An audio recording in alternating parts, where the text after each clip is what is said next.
In April 1955, leaders from 29 countries were getting together at Bandung in Indonesia.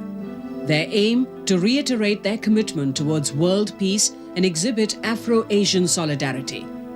It had been almost 10 years since the end of the Second World War, and almost all the participants of this Bandung Conference, as it was later to be called, were those who had won their freedom only recently.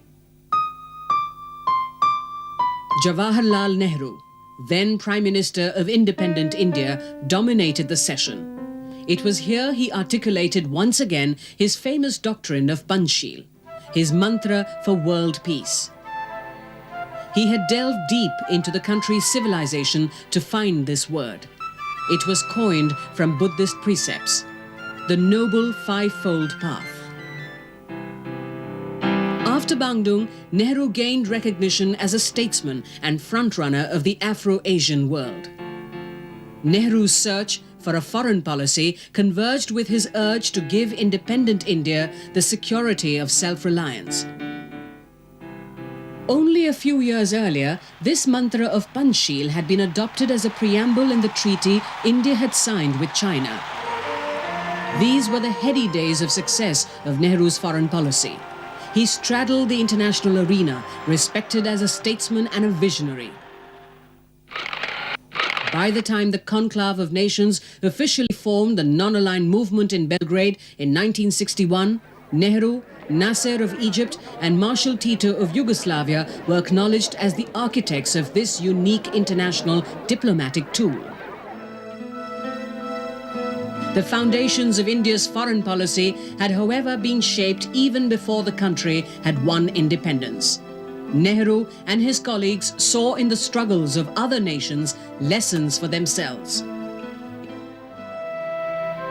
Nehru's worldview was tempered with the struggle of his country's independence. In his long battle against the might of the British Empire, he had experienced firsthand the consequences of colonialism. But to the credit of Nehru and his colleagues, in spite of their battle against the British colonialists, India joined the Commonwealth immediately after becoming a republic. Anti-colonialism and anti-racism were natural corollaries of India's foreign policy. By the time Rajiv Gandhi took over the political leadership, India was in the vanguard of nations asking for economic sanctions against the regime in South Africa practicing apartheid. In the Commonwealth Summit held, Rajiv Gandhi took on the wrath of Margaret Thatcher, then Prime Minister of Great Britain, and asked for sanctions against South Africa.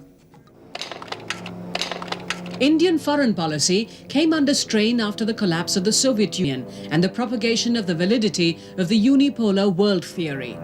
There were doubts cast on the validity of the non-aligned movement. But while new opportunities opened, it cannot be said that tensions in the world have lessened. Aggressive and exclusivist sentiments continue to tear apart social fabrics built laboriously over centuries with disastrous consequences for development, peace and security. India has taken major initiatives in strengthening bilateral relations with its neighbours, both individually and within the framework of SAARC, the South Asian Association for Regional Cooperation. It has consolidated its ties with ASEAN nations and has expanded its economic links with countries of the Indian Ocean Rim.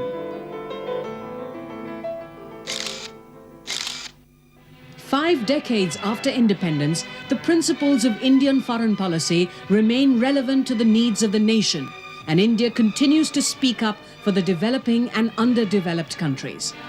Vande Mataram, Vande Mataram, Vande